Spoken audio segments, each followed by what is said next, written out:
Heartwood Hotel, Chapter 4, The Cheese Crumble. "Who eats dried crumpets?" said Miss Prickles, when Mona relayed the rabbit's request. "And 3 soups? 3? I only have 1 on the menu for tonight, which means 2 will go to waste. I can't make just a cup of soup, dearie, just 1 cup. Soup takes a whole pot." Oh, she shook her head. With a heavy sigh, she turned to the kitchen cupboards to begin. Tilly's response was the opposite. Her tail bristled with energy. "A duchess! A real duchess!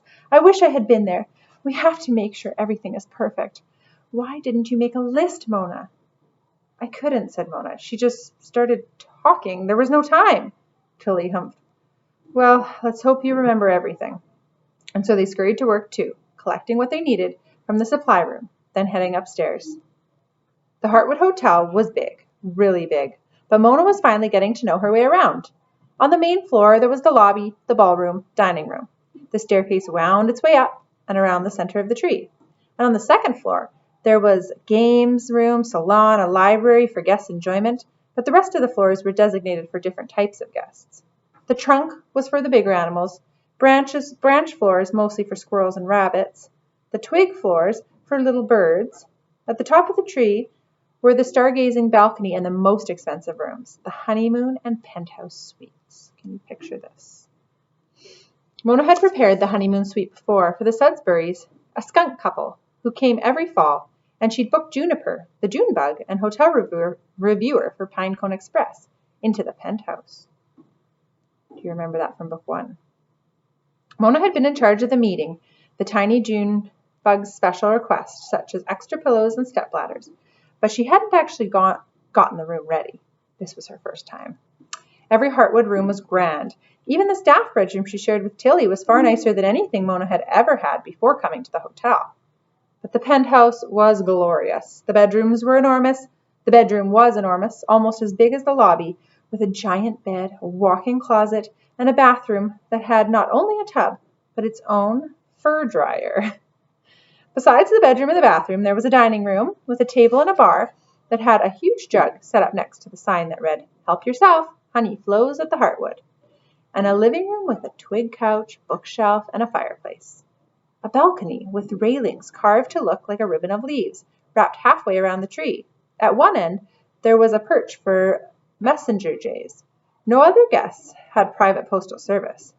As much as Mona wanted to linger and explore the beautiful suite, they had work to do. Mona and Tilly laid out the fancy bedding, drew a bath, and started a fire. Then, while Tilly took care of the food, Mona began unpacking the Duchess's things. The Duchess had 6 cases, which Giles had brought upstairs, filled with more clothes and jewels in soft bark purses than Mona had ever seen. Things like these would make nice gifts, thought Mona. Not for Mr. Heartwood, but Tilly would probably like a purse of her own. "Tilly?" Mona looked up and noticed the squirrel was talking to her. "Sorry, Tilly, what did you say?" Tilly rolled her eyes. "Were you even listening to me? I asked, is that it? Was there anything else the Duchess wanted?" There was. Mona had almost forgotten to fetch the rug from the lobby. Tilly finished hanging up the scarves, and Mona dragged the rug up the stairs. She arranged it in the middle of the room. At last everything was in place. "You can go now, Mona. I'll show the Duchess up to her room," said Tilly. "I've been here longer after all. I have more experience with these kinds of guests." Mona didn't mind. She was sure the Duchess didn't like her, and she doubted she could do anything to change that. Down in the kitchen, Miss Prickles served Mona a bowl of leftover soup. The laundry rabbits were there too, eating soup and gossiping. "She has the largest warren in Fernwood Forest," said Maurice. "My cousin worked for her once," said the other rabbit, Maggie. "There are hundreds of rooms, and all of them are empty, but the Duchess made her clean them every day." "It is odd that no staff came with her. No one was even pulling her sleigh," continued Maurice. "It's a mystery, but who are we to question the Duchess?" Just then Tilly burst into the kitchen and thumped down at the table. "Duchess or no, I am not going back up there," she cried. "She's ridiculous. I know Mr. Heartwood would never let us growl at a guest, but sometimes I think we should be allowed." "What happened?" asked Mona. "She didn't want soup. She didn't want crumpets. She demanded cheese crumble, at once." Tilly's tail bristled. She even threatened to write a letter of complaint to the Pinecone Press. Miss Prickles shook her head. "Oh, dear.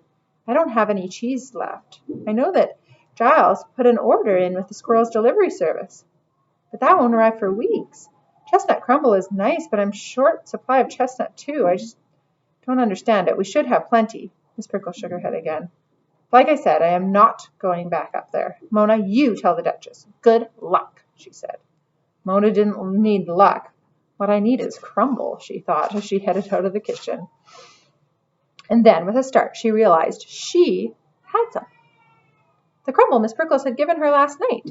She didn't want to give it to the Royal Rabbit, but she didn't want the Royal Rabbit to write to the Pinecone Express either.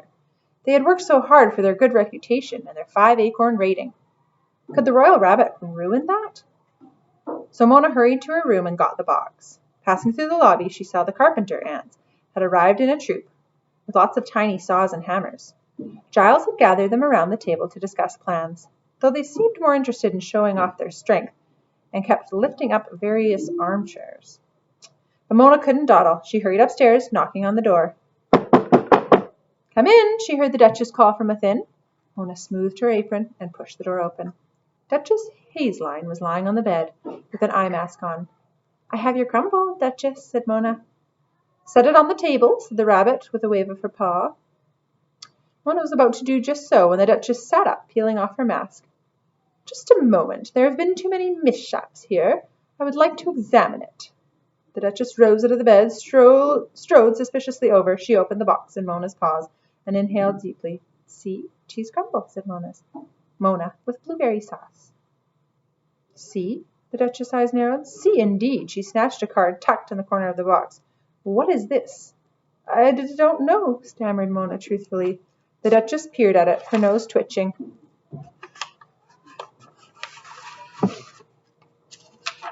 Furiously. From Miss Prickles to Mona, it says. Her eyes flashed like a wolf's.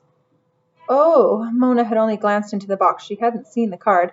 Don't tell me this crumble was meant for you. Slowly, Mona nodded. You can't really expect me to eat a gift that has already been given, she scoffed. I've had enough. I will be writing to the Pinecone Express at once.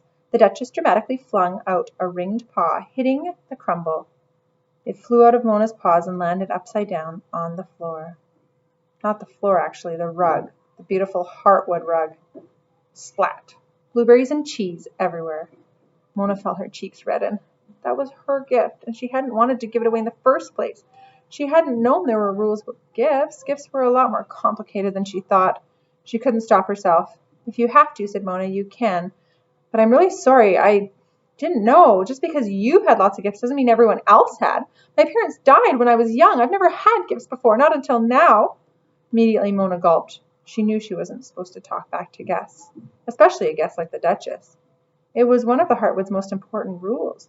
Now the Duchess would surely write a complaint, but to her surprise, the Duchess remained calm. She said. How little you know. And she straightened her posture and waved a paw. I must rest now. I'm tired. I don't think I'm hungry after all. Take that away, and I will have no more of it. And so Mona picked up the corner of the rug and dragged it out the door, relieved that the Duchess wouldn't be complaining. But the rug, the beautiful Heartwood rug, was ruined. Mona knew there was no way to get out the blueberry stains, and a stained rug just wouldn't do at the Heartwood Hotel. Now there would be nothing to grace the floor of the lobby, no rugs for guests to dry their feet or welcome the animals in from the cold. Unless... Suddenly, Mona had an idea. The end.